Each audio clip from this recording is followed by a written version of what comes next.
In the last video, we talked about some of the things to think about when raising investment. And in this video, we're going to talk about some of the documents you can expect to see on an equity fundraise.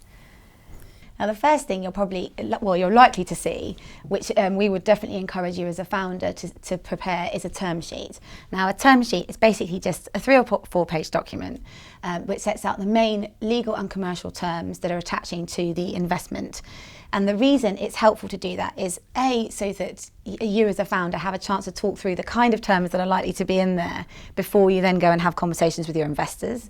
But it also sets out the main terms for investors so that they can see what the terms are that you're proposing when they're making their investment. So you can send it out when you have had discussions with investors, they've seen a pitch deck, they said that they're interested, and then you follow up by sending out your main commercial and legal terms. The other thing it does is it just cements that they're definitely interested, because you then have negotiations at that early stage, and you also then get them to sign it so that it shows that they're definitely serious. Yeah. And the other thing it does is it really does mean that you have those negotiations, any awkward negotiations or anything that they're expecting to see in the term sheet that isn't in there, you can have those discussions up front. And you do that before you've got too far down the line, before the lawyers have spent lots of time drafting documents, and before you've spent a lot of time reading through long legal documents. You can do it at term sheet stage. These are the terms, let's agree them now, and then they sign it. Yeah, and the key thing about the term sheet is that it's non-legally binding. So it means that, as you say, you've had those discussions and you know people are serious, but and you've agreed those key principles, but it's not a legally binding document. So and that's a key thing, is you don't want it to be a legally binding document. And then but that sets out the structure for what your long form documents are going to be. So firstly, you'll have an investment agreement, and this is sometimes known as a shareholders agreement or a subscription and shareholders agreement, but they all mean the same thing. And this is an agreement between the shareholders in the company.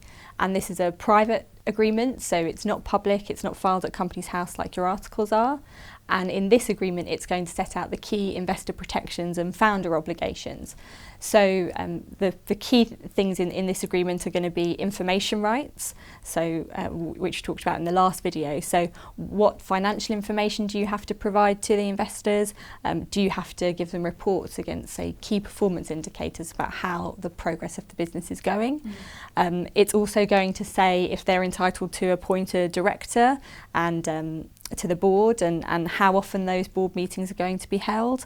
And it's going to include the investor consent matters that we talked about in the last video. So the list of matters that you've agreed with the investor, you need to go to them for consent if you want to do. So for example, if you're going to change the articles, or if you're going to issue more shares, or if you'll increase your salary over a certain amount. So these are examples of what you might need to go to them for approval for. The investment agreement is also going to include restrictive covenants. So these are similar to what you'll see in employment contract. So non-compete provisions, non-solicitation provisions. And finally, another key area that's going to be in the investment agreement is warranties. So warranties are statements of fact about the business that the business is giving, but also you as a founder may be giving on completion of the investment. And if one of those statements turns out to be incorrect, then the investor could bring what's known as a breach of warranty claim. So I'm going to give you an example so it's a bit easier to understand. But for example, if the statement was the company is not involved in litigation, and actually the company is involved in some litigation around its intellectual property, and they haven't told the investor about this before they've made the investment, then the investor could potentially bring a breach of warranty claim. I mean, if an investor has just made an investment into this company, unlikely that they're then going to want to kind of sue the company.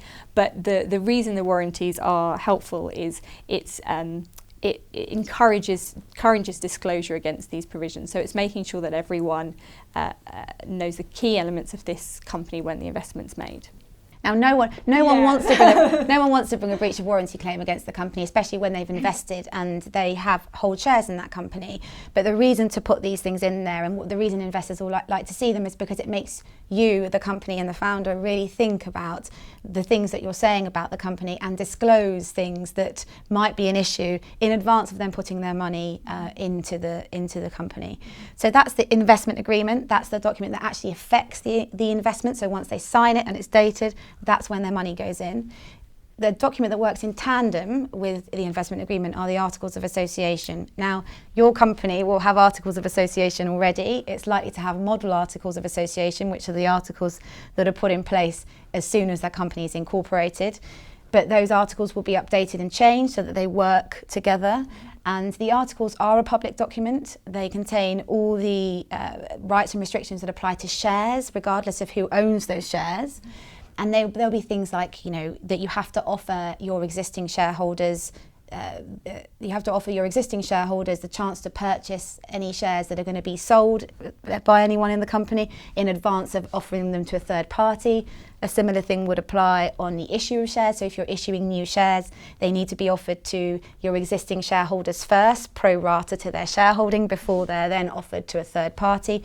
So there are protections that apply to shares in that document, and both those documents work together, and those are effectively like your constitutional documents of the company. Yeah, and that's why it's important to make sure that you're happy with those documents at the time that the investment is made, because often these documents are going to be in place for potentially 2 to 3 funding rounds.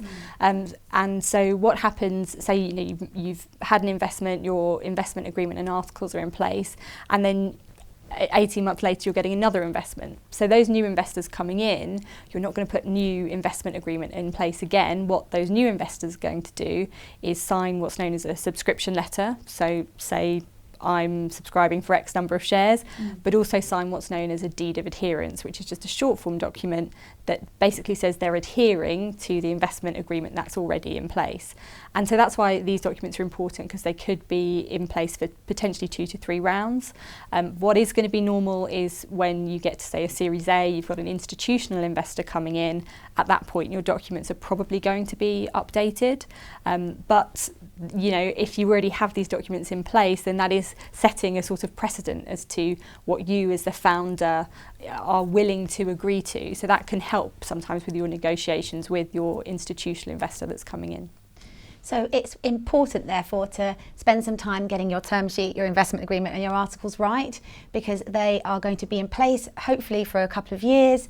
Other investors are going to invest off the back of them, and they set the tone for when your institutional investors come in, because they kind of set out what is the minimum sort of thing that you would expect to see in there as a founder. So they're helpful when you get your next money in. That's all we're going to talk about in this video. Those were the legal documents that you'd expect to see in an investment round. And the next video, we're going to touch on some of the other areas that you should be thinking about when you're raising investment.